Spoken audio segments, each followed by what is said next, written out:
龙田恰恰文化资产教育园区历经多年的设计规划，终于伫今年1月15日正式开幕启用。这座过去是台铁、糖铁、盐铁、水铁四铁共构的园区，总共投入2亿3000多万经费，打造全国上大的嘉南大圳主题式沉浸剧场、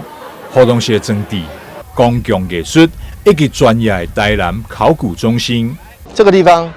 占地1.7公顷，然后投注了将近2亿3000万的这个经费，主要是做什么呢？主要有几个主要的亮点。第一个，它是全台湾为四铁共构。什么叫四铁共构？共构就台铁、糖铁、盐铁，台盐的铁路、盐业铁路，还有水铁，就是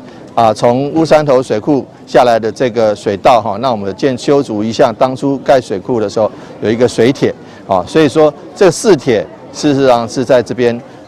园区里面有非常好的这个陈列。那么除了这个之外，还有全国最大的沉浸式剧场。那这样子的一个沉浸式剧场，除了可以了解我们这个文化园区它的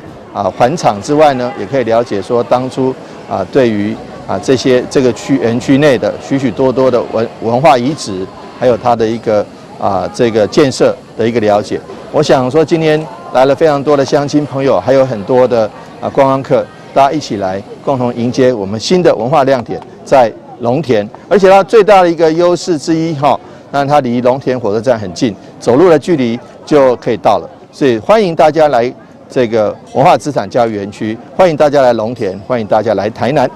目前在园区内有水路拍庆果、地景跳格子、大圳混音场三大多媒体游戏活动场地，非常适合亲子家庭做伙来出游。不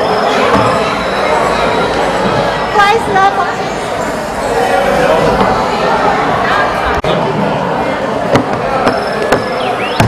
挡住不用拍，挡住就好，这样挡住。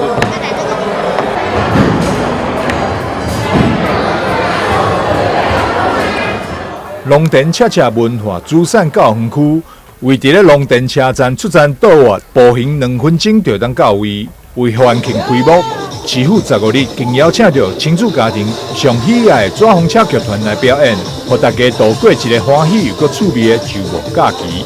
台南新闻张秀伟采访报道。